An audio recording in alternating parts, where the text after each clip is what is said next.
Welcome back to another learning video. Okay, good. As you can see, we've been rehearsing behind the scenes. If you wanted to know what that is actually, may as well give a little background. That is the opening ceremony of the London 2012 Olympics, which is the Olympics that Madame here was a part of. And it was taken by a Danish photographer who was sitting exactly where he took the photo from. And yeah, we've had it ever since. Yeah, Ben, he surprised me with getting it made for me to put it up on a big canvas. One day I came home, it was hanging on the wall. So, I mean, it's kind of a special moment. Yeah, it's a pretty epic. Yes. It's a good reminder. That was a sidetrack. We should get started.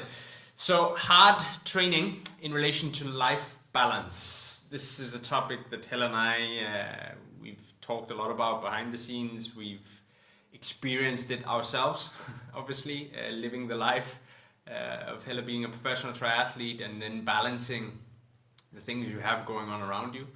It's critical. It is super key. It is super important. And we want to focus this video specifically on hard training and how it relates to the life that you have, the stresses that you have, and balancing it all, right? So let's dive into it. Yeah, so I mean, like, it's important that we always see ourselves as a whole person, that we are a complete package of a lot of things that we bring into to the table, whereas I would say like an age group or an amateur is probably bringing even more into the table because you have work, you often have kids, you have like a relatively normal life next to this hobby of yours, which is triathlon. Whereas as a professional athlete, this is our job. And of course we have a family life around us, but we don't have the work because the sport is the work. So I think like as an amateur and age grouper, we really, really need to respect that there is a lot to it and all that needs to be in balance for us to get the most out of everything that we throw ourselves into. And that's what I would say is the luxury of Helle being a professional athlete, and our lives was built around Helle's performance in training day out and week on week.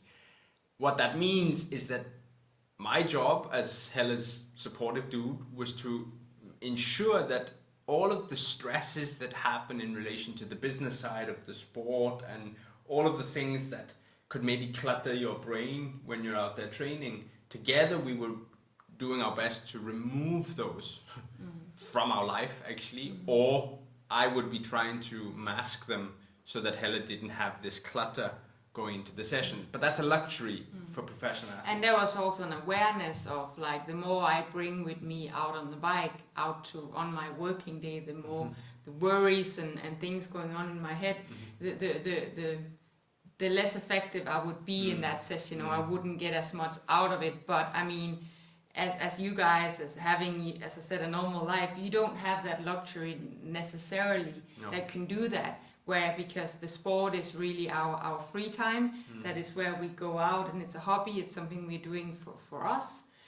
So therefore, of course, you can bring a lot of stuff with you from your family or from work with you out in a given training session, and it can be taking up a lot of your capacity in your brain. Yeah, but I would say a good focus still, and it's still taking inspiration from how your setup was, that when the moment you clipped into your bike shoes to go onto your bike session, you knew why you were going on that bike session, right? You knew that you had a job to do because it was your job.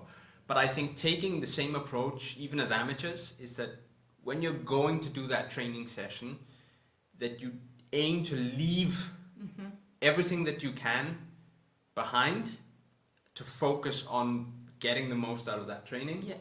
And that can also be an action, it's when you close the door to the apartment or the house. It's when you clip in your shoes or whatever it is, clip in the paddles, whatever it is, to say, okay, now we switch to a new thing and leave it behind. But then let's talk, and this leads us quite well into then the topic of, hard training and that balance between pulling out of hard training because it's the easiest thing to do because it's getting tough so pulling out for the right reasons and pulling out for the wrong reasons. It is difficult sometimes out there, but if you know when you are stressed of other things, when there are things in your the whole package of your life that is taking a priority right now, and rightly so. Sometimes that is what needs to be the first priority, and sometimes it is not the best decision to go out and work really, really hard in these trainings, these intervals, or bury yourself out there because you have a lot of emotional stress that you're carrying in this session. So there are some times where making the decision that you just go out and do an easy or basic session instead is not jumping the fence where it's lowest.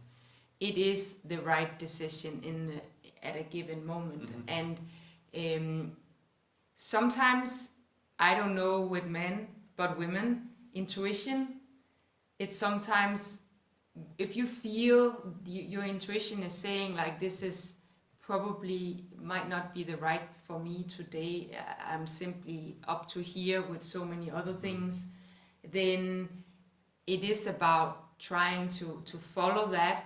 And I always said that if in doubt, you've already made the decision.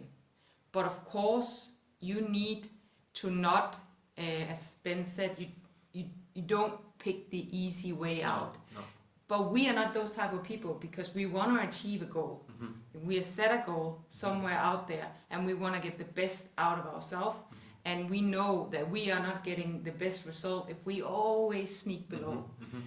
But there are times where the best decision is to follow intuition and back off, because else it can be too much. And where I've been talking so much about training and being a stressor, there are so many other stressors in life as well. And at some point we just can't cope with it. And there it's good to use the training as a little just get away. Release.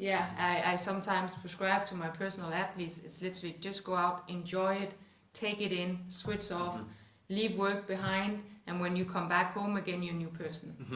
And I would say there's a difference between intuition and mood, right? So as Helle talks about here, your intuition, is you really, this doesn't feel right, going hard, or doing two more doesn't feel right. We want you to train that intuition to be better at reading your intuition, right? But when it comes to the mood, like if the weather's bad or the wind is howling in your ears, or you've had a bad day at work and you're grumpy, and it's like, that's where you need to suck it up. Like that's where you need to, I hate to say this because we're not your teachers here in school, but it's like, that's where you really have to stop the moaning, and it's like even to yourself, like say to yourself, okay, get on with it, shut up and get on with it. It's like you will feel better for that after the session. But there's a difference between not being in the best of moods and not feeling like you really want to get the training done. That's really like, okay, just get it done. But when you have a lot on your mind, when the training is getting hard, or even if you're extremely tired, extremely tired, you might be feeling you're coming down with a little bit. You've noticed that you're off, your balance is a little bit off with all the things you've got going on. Then you've got to make the call to adjust the session. And it's better to adjust the session to the easy side than to overdo it and put yourself in a hole. I would say it's very rare where you should skip a session. Absolutely. If you have the time, at least get something done. And it could also be that you say, okay, well, I don't feel too good, there are so many things going on, but I'm gonna give it a go. And then we will see what happens when we get out there. I might not, let's just say it's a run session, I'm not running too far away from home, then I can always loop back and come home quick. Or you say like it's 10 by 2 minutes, okay, at least in my head I'm gonna get 5 in. And then we will see, maybe I'm actually after 5, this was good, and I can keep going. Because pressing the system is also healthy. So pressing the cardiovascular system and the heart is healthy for the heart, and it's healthy for the brain as well. And that's science backed. Like that is, studies show that it is healthy to stimulate the brain with hard training. Absolutely. So there is a benefit, and I notice it myself. I'm far more productive when I'm active and when I'm training, and versus when I'm not doing something, or I get into this rut of work, no exercise. The creativity kind of gets lost. Hella's smiling because she knows it comes in complete waves. Yeah. But it is, if I could say one thing to you, it's to find that routine, even if you are stressed and even if the balance that you have is a little bit off, right? But also in this relation, in terms of I know that there are also people that can feel pressure of the training. So if you know that there are hard session on the schedule today, you already have put some sort of pressure on yourself to achieve some sort of result in this session. And it's important that the pressure you feel is some pressure that you have put upon yourself. It's no one else that's doing it. This is you, and you're imagining everything in your head, and you want to achieve something. And that's where we are back to the perceived effort, that don't think about this number you need to hit. Think about the perceived effort, so the intensity that you should feel in your body when you're out there. And then when you get home, you might see that the numbers were slightly off today, or that you actually hit them, or they were better. But you've got the physiological stimuli of this strong effort that was supposed to feel strong in the body. And that's coming back to listening to the body, and you're still getting, the stimuli in, and you're still getting the effort. So don't feel that pressure. And that should not be the reason why that you are not going to go out and get the most out of this session. And that's why when you're reading the program, Hella writes the program in a way where it's the main set, there's the interval, there's the amount of reps, and then there's the perceived effort. It's, whether it's steady or strong. That's what you should be reading as your session. And I've noticed a few of you maybe converting that directly into the heart rate zones or directly into the watt zones. And what that suddenly then does is okay, you've put a marker on your head of what you have to do in terms of output, right? So you need to take your heart rate up to this zone, or you need to hit these watts. But there's so many variables that's actually going to influence if you do that or not. And if you just look at the sessions and read it for what it is, read it for its perceived effort, that, in our experience at least, already takes the pressure off. And it's okay, I'm going out the door, I have to do 5 by 10 minutes steady efforts. And that's in correlation to where you are on that day, right? Whereas if it's, I have to do 5 times 10 minutes in heart rate zone 5, but you can't get there, then because it's of a defeat. So many other things. Yeah, it's a defeat, right? The beauty of perceived effort is that you can always hit the perceived effort. You can always hit strong, you can always hit steady, but on some days you can't hit the power outputs, and you can't. And that suddenly changes your frame of mind with regards to the sessions, right? So I think it's really, really important, coming back to this whole person approach, that you understand that to get the best out of your training, it needs to be an approach that actually complements everything else that's going on in your life, right? Absolutely. And that's where Hella is very good, I think.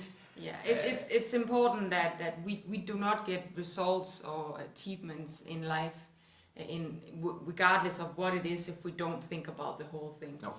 We come as a package, as I said, and there are many contributors to success.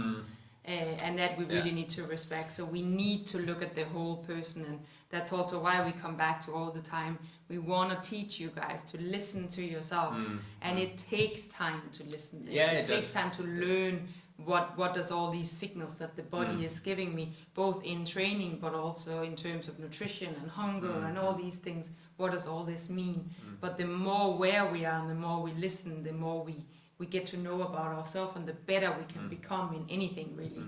Yeah, and this is where I think the approach of us, taking Hella's approach as a professional athlete and bringing it down to your levels as amateurs is really, taking the good stuff that the professionals do, because they are experts at it, right? We built our life around refining this machine, and we refer to it as a machine, but optimizing it. You know, literally, okay, how do we optimize the performance of this machine so it can go out of the door, execute the training, and come back? And we built, you know, even like Helle sleep, for example, like in the really hard training block phase, I would almost have to daily remind her, you have to nap. Now you have to nap. Yeah. And it's again, and it's for the purpose of, because we needed Helle to just recuperate. We needed her to recover. So it's like, and often she would forget, or it was like, and I was doing a lot of other things. Yeah, or a lot of other things. But it's, again, I just say it because we've been optimizing at the highest level of human performance, and there's so many tendencies that we can pass on down to you can take the a little bit here and there and bring to another perspective. Cool. So I think that was a deep dive, at least in terms of hard training in relation to life balance. And remember, try and find that fine line between jumping the fence and being smart.